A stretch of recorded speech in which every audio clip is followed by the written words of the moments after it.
Welcome to the Resonate podcast with Aideen. I'm Aideen Riada, and my guest today is Erin Duffy.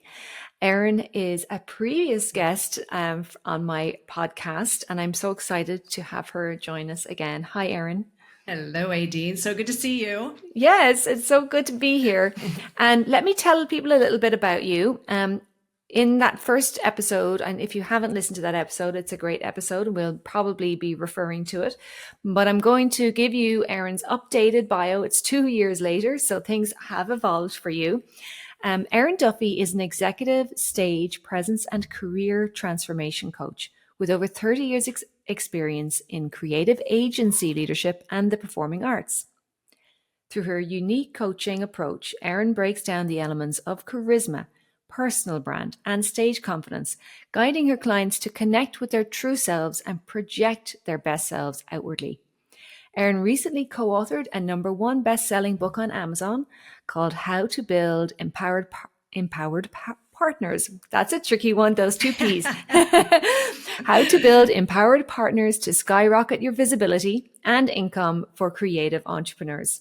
So welcome. I love you, Erin. And the thing we have in common is we are both performers. We both have journeyed through our own experience of being on stage, becoming very self-aware, becoming very present, and learning the elements of helping others to develop that, to be able to project their best selves into the world.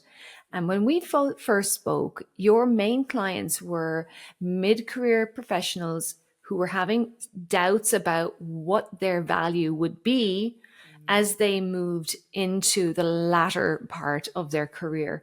What has changed in terms of how your business has evolved since we spoke about that?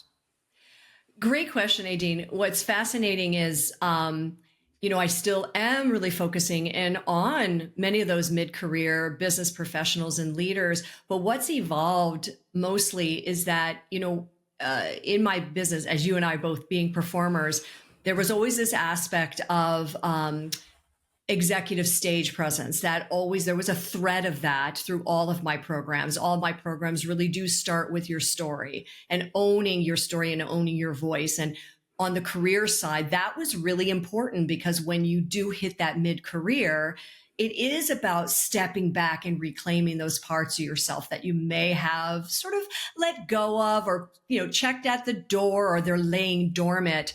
And by sort of opening that back up and owning that really put those career business professionals on a very different career transformation road. And what happened over the last couple of years is the sort of executive stage presence piece of my business started to grow. And that really was birthed, kind of funny, out of COVID.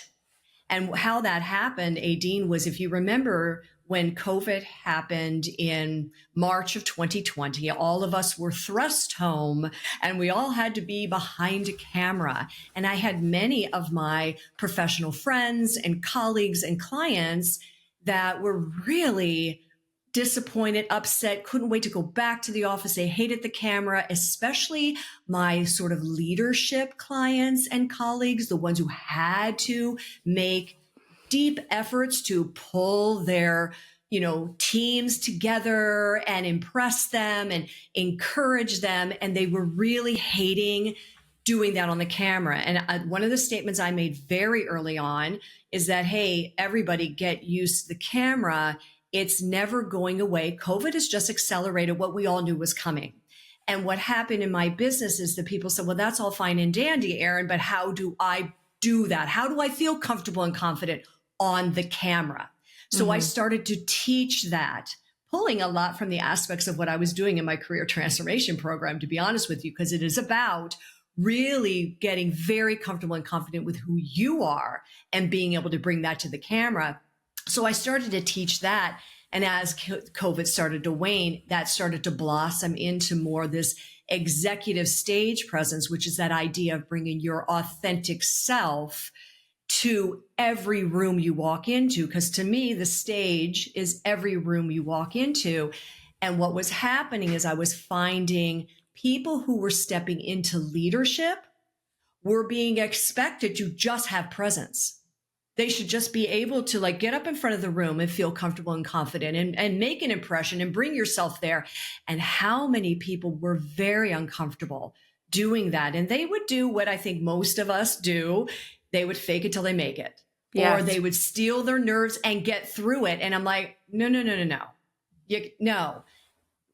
No, you need to really learn to understand who you are and get really comfortable and confident with who you are and own that voice and be able to then in turn bring that to every room you walk into. So great. Let me ask you a question, because that's quite a lot of information you've given us there, Erin. Yes. And so I would love to just reflect it a little bit, because I feel like what we started with was, finding that authentic part of yourself, finding who you truly are so that you could step into confidence into your career in general.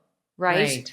And then with the advent of, having to be on camera, it was like another layer of how authentic can I be on camera? Because I know myself, right? When I started doing videos for my work, I was like a children's TV presenter. I was like, hi, everyone. So what am I going to do now? Because there's this either anticipation of I'm being seen in a certain way. You're not necessarily relating to the person at the other side of the camera. You're kind of relating to the camera. And the camera itself creates that deer in headlights feeling.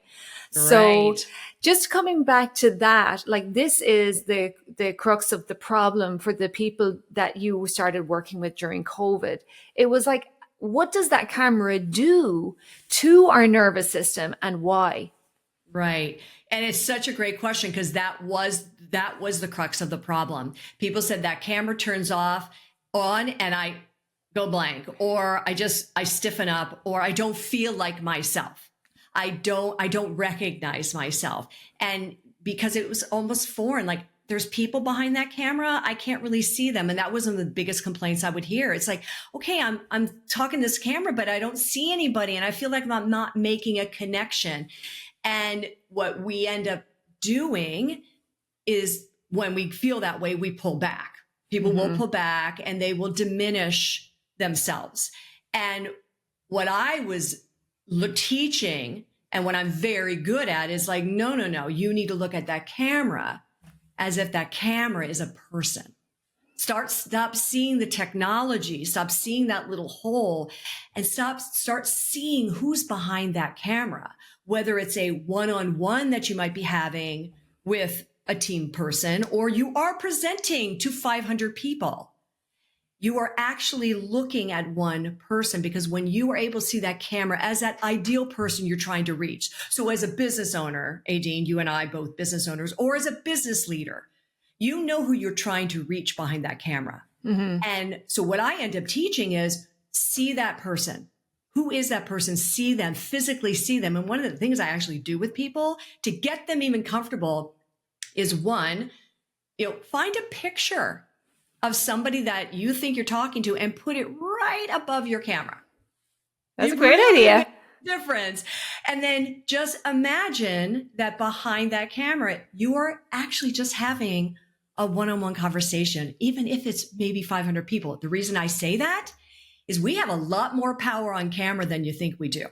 Because when you can make that connection across the camera, and it's like you're seeing somebody as if you're just having a coffee with them, everybody, whether it's one person or 50 or 500 people, they all think you're talking directly to them because you're looking them in the eye. But it's also something to do with that feeling within your own body when we communicate from the heart. It's like, I noticed this recently. I was doing a presentation, and because of the way I had set it up, I could not see any of the comments, and I had some of these slides or whatever. And about halfway through, I started to think, I can't see any comments. That means nobody's there, or they've all gone to get a cup of tea. And I started to doubt myself. I started to doubt that there was anyone even listening. Of course, when I went back in and I could see that there was quite a bit of engagement, I was so relieved. But I kind of had to talk myself down from that self-doubt of nobody's really listening.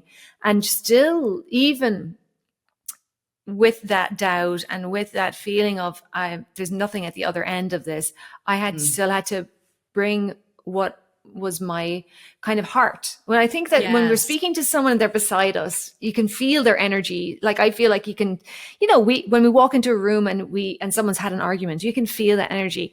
When Yeah. someone's happy to see you, we can feel that energy, but we don't feel that energy quite as easily when Right. it's through the technology. You have to Right. really try to feel it. You have to kind of, first of all, get over your own insecurities around your own voice and whether you're being seen or not.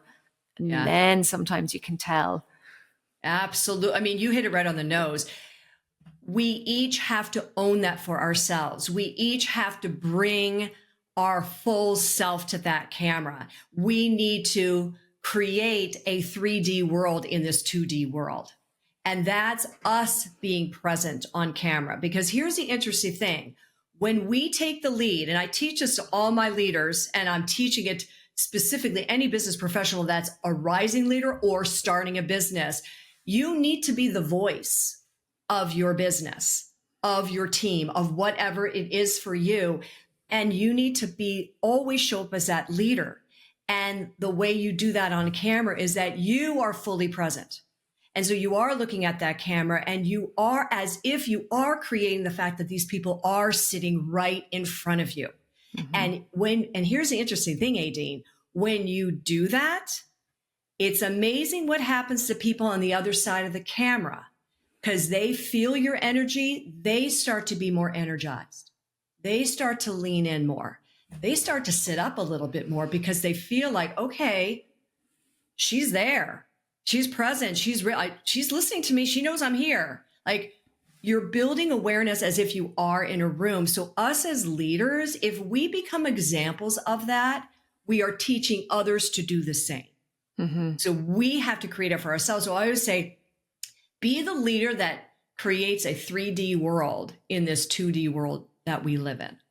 And you can do that just by these simple things. And here's the thing. I had a client of mine a couple years ago who we were doing the full stage presence program. So it was in person and camera. Camera was big for him because he had a team that was overseas. Mm-hmm. And he had to meet with them at least once a week. And his team, they were quiet and they worked hard, but they tended to be pretty passive in these meetings. He was the leader in the meeting, but they would sit down and they would just write their notes and they would, nod and whatever. But there wasn't a lot of engagement. Mm-hmm. And so we started teaching this, like when you're in those calls, look at the camera and talk to them.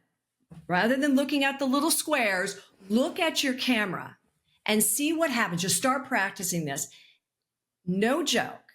He had a meeting and he called me. He says, Erin, I'm so sorry to bother you, but I had to call you because I just got off my team meeting and something strange happened. And I'm like, what happened? He goes, my leader on that team, who tends to be very quiet, doesn't say anything, always looks down. For the first time, she sat up. She looked at the camera, smiled. I hadn't seen her smile in years. And she was talking. Wow. And he goes, and it's because I looked in the camera and I acknowledged my people. And I'm like, it's the simple little things. And think about how simple that is. But in this day, and I'm not kidding back, I know 5 years ago, I said to everybody, get used to the camera. It's never going away.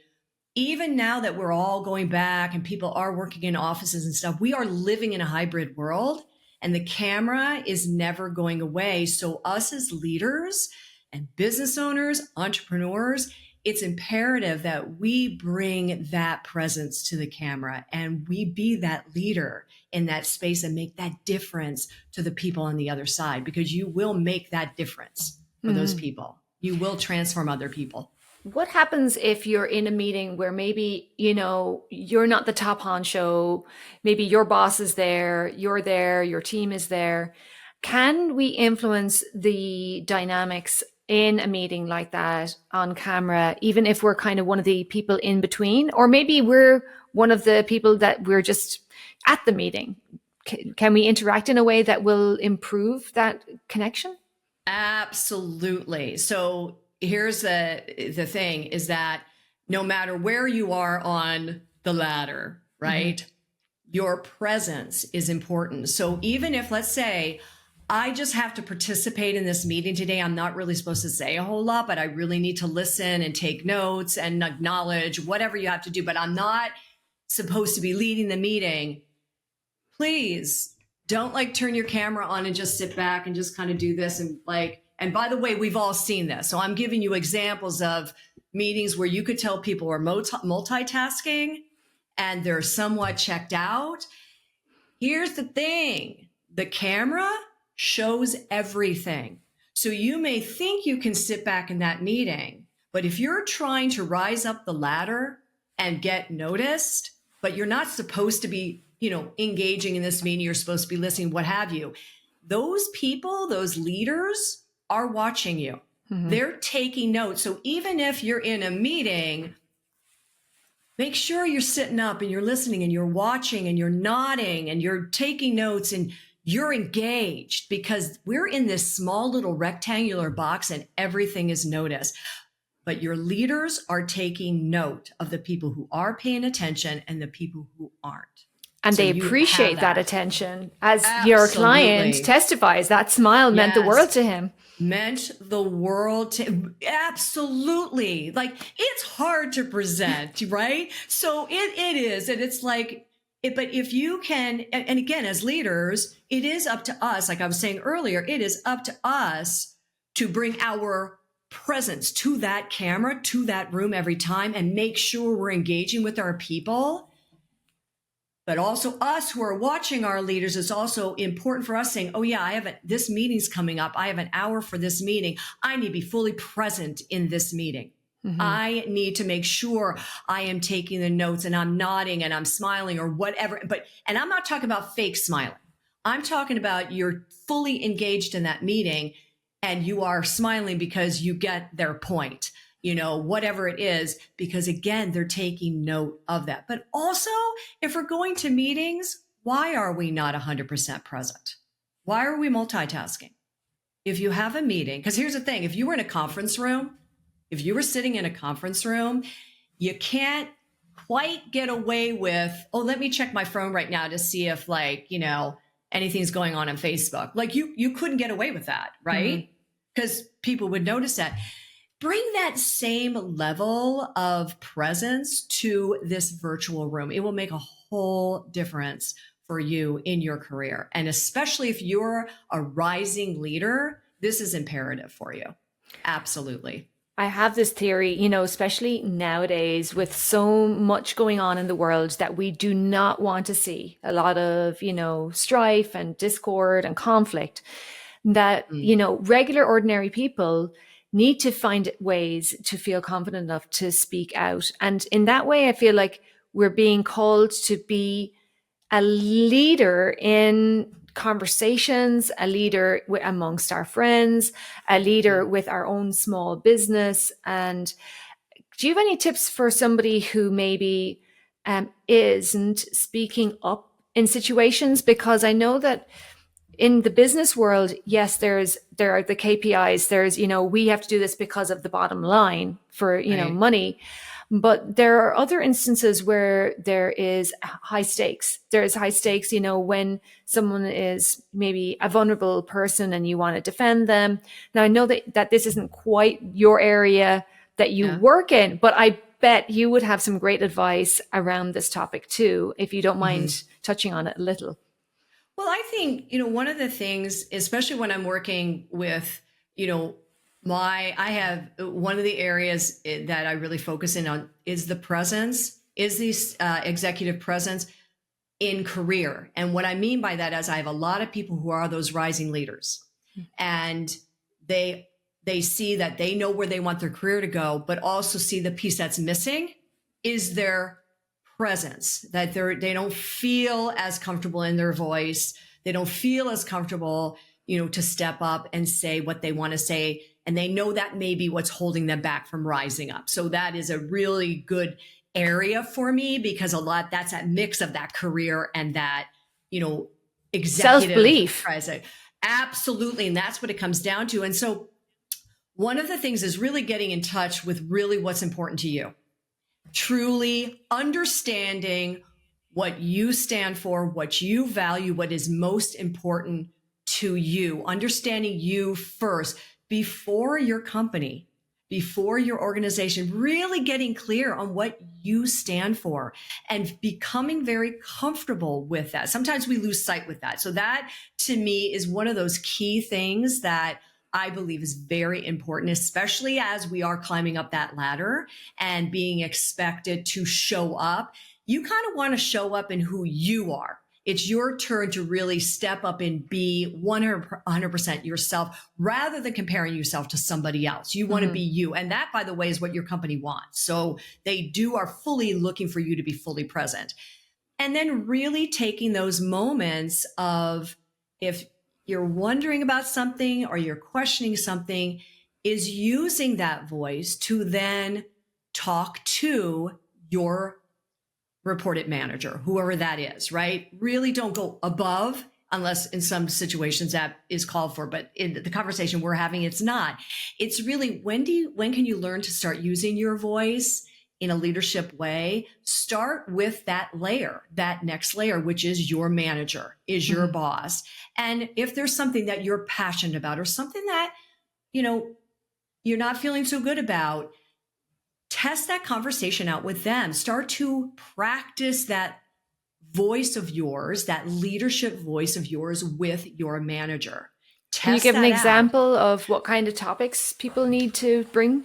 Well, I think, a perfect example, I have a client of mine who was very interested in an initiative at her company that was really, really underserved. And it was an area for her that she was very passionate about, but she had a lot of experience in, and it was being sort of neglected. And so she was able to put together sort of a plan. It wasn't a full-blown plan, like almost like a high-level strategic plan about how she would go about this and why it was important and what the steps would be. She put that together, and then she set up, and by the way, she set up a meeting with her manager. It wasn't like it wasn't her one-on-one. She decided, she made it, I want to talk to you about X. And she set up a meeting, a separate meeting with him. And then they had this meeting. She ran that meeting.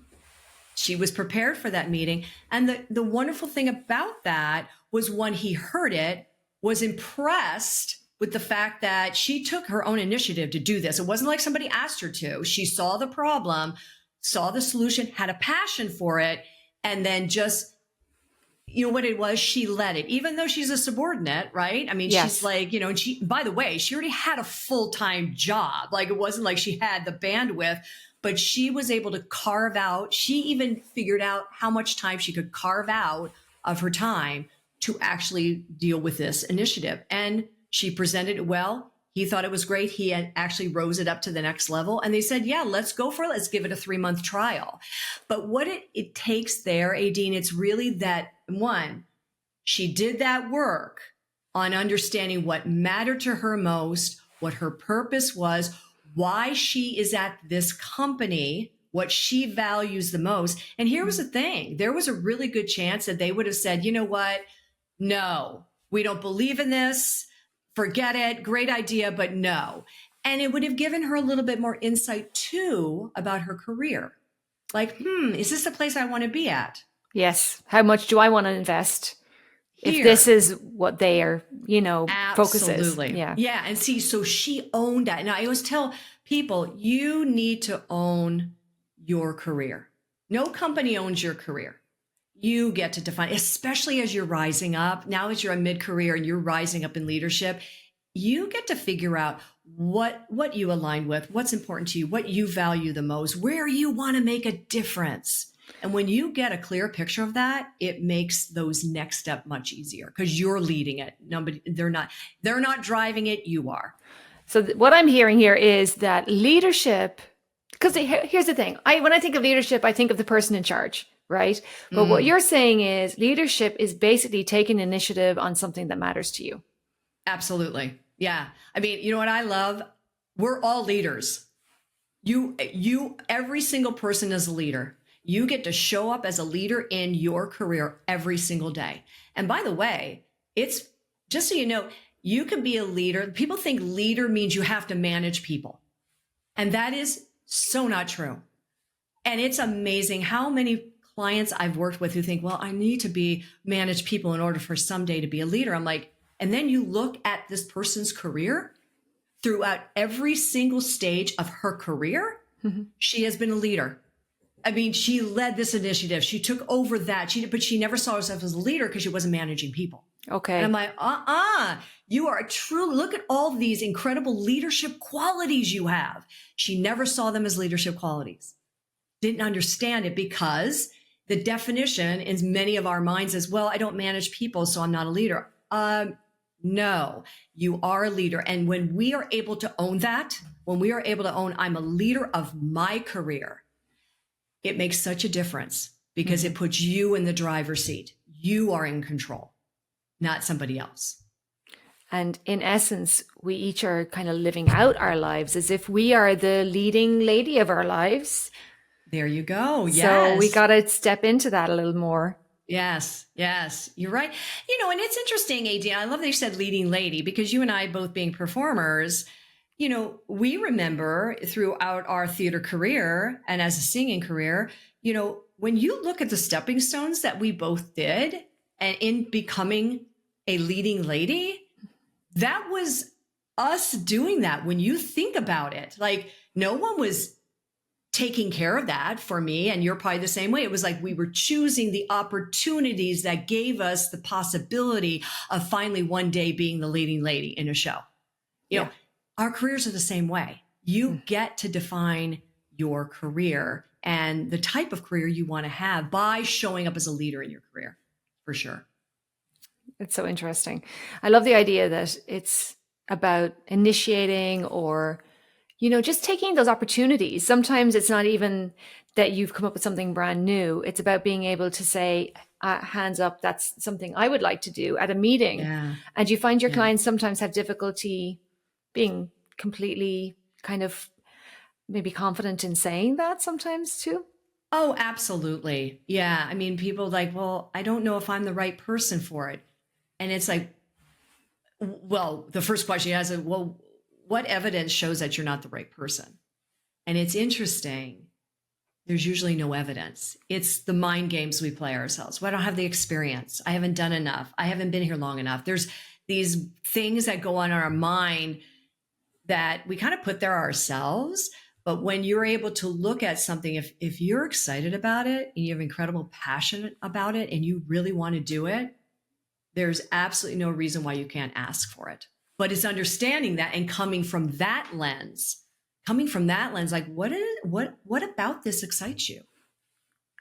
And when you get that, man, it arms you with this level of courage and excitement that, by the way, every company wants to see. They really do. They want somebody who's going to take an initiative and be excited about it and pull the right people together. Like they're looking for that kind of leadership. That's what they want.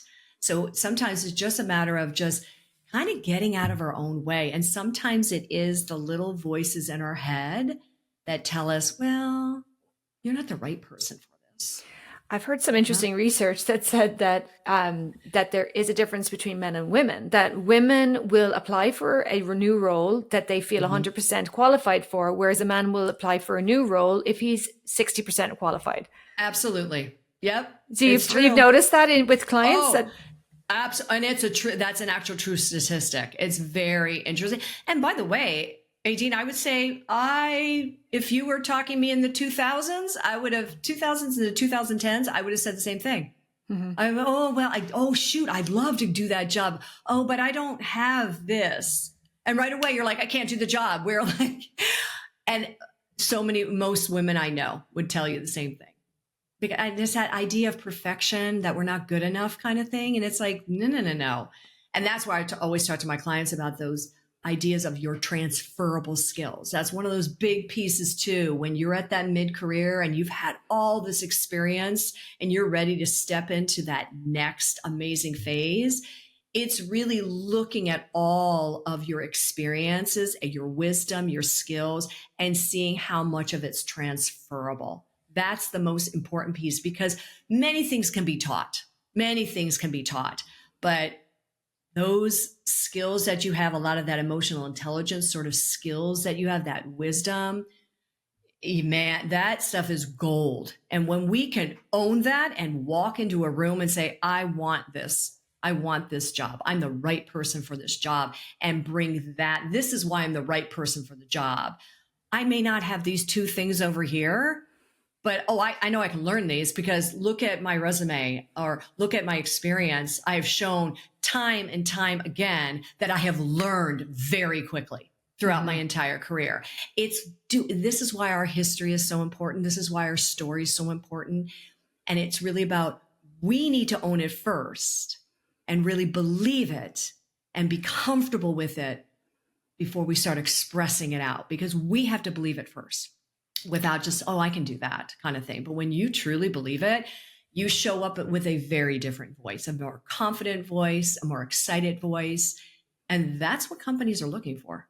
Mm-hmm. And it sounds like what you do as well is you help people review where they've been, because I know when we just think of who we are today, like if you're in a job that you're not enjoying, that you're not really expressing all of your capabilities in, it's almost like you forget that, but I was like hugely successful at this and I was more fulfilled at this. So finding that point of what makes you excited and what makes you kind of, what's firing you back up again, and combining that with all of that evidence must create like a completely different energy for your clients once they start stepping out again. Oh, absolutely. It makes all the difference. That's what I call the inner game. Like, we do the inner game work first, because when you're able to tap back into all those things that excite you, those stories that really have, kind of like uniquely carved out this amazing statue of who you are, and there's nobody else like you. And that's the thing. I've used this line in my business since the day I started it. When we show up 100% our authentic self, we have no competition. And by doing that inner game work, understanding what excites you, understanding your values at a level that is so deep that nobody can compare themselves to you, and then you really own those stories that got you to where you are, that's what catapults you to that next level, because you're walking in the door with this level of confidence and comfort and belief in who you are, and that there's nobody else like you out there. And there's a big difference when we're no longer comparing ourselves to others, because gosh, we spend our 20s and 30s and probably most of our 40s comparing ourselves, not good enough, all that kind of stuff. What if you were able to, rid yourself of that, and no longer were you comparing, but you were actually celebrating. You're able to celebrate other people and excited for their success, because you're excited about your own, and you're exactly where you want to go, and that's why that inner game piece is so important, because that really does set you free. I love this. So we just need to start celebrating ourselves a little more. Exactly. Break out the champagne. Break it out. We are going to wind things up now in a few minutes. But Erin, is there anything that you'd like to say, any final words of wisdom that you think maybe you might have wanted to mention earlier, but you didn't get a chance? Well, I don't know. We have had such a great conversation, which you and I always do. So thank you so much for this. But, like I was saying earlier, this is the time to really step in to who you are and really own your presence and bring that to the room, because not only are you making a difference for yourself, but you literally are making a difference for everybody in that room. And as leaders today, one of the biggest thing that we all want to do as a leader is sort of make a difference and affect the leaders of tomorrow. And by us bringing our presence to the room and being fully confident in who we are, you are making a difference in those young leaders of tomorrow. So that's what I would like to say. Yeah, beautiful. It's like an inspiration. And I think, there's even that micro benefit of you have a better meeting. You get to feel better about yourself that day. So very true. There are so many layers to why you might choose to just put a little more of you into a situation maybe a little more effort. Yeah. And I think this inner game part is something that if you haven't done that, if you haven't reviewed your skills and all the things you've done, if you haven't truly celebrated your successes, that might be the thing that will bring you to that point where internally it feels safe to Yes. step out and to look directly in the camera and to make Yeah. more of you stand out in your workplace. Yes. Absolutely. Love that. So it's been so much fun. Thank you so Yes. much. Thank Thank you, you. Erin. So Erin has a new book out. She co-authored. It's called How to Build Empowered Partners to Skyrocket Your Visibility and Income for Creative Entrepreneurs. She also has an awesome newsletter where she sends out stage presence and confidence and leadership tips that I receive and I find very interesting. So we are going to put some of those details with the show notes. And I encourage you all to follow Erin and to let her inspiration inspire you to also step into your own power in your work and in your life. Thank you so much, Erin, for being here today. Thank you, Aideen. It was a pleasure.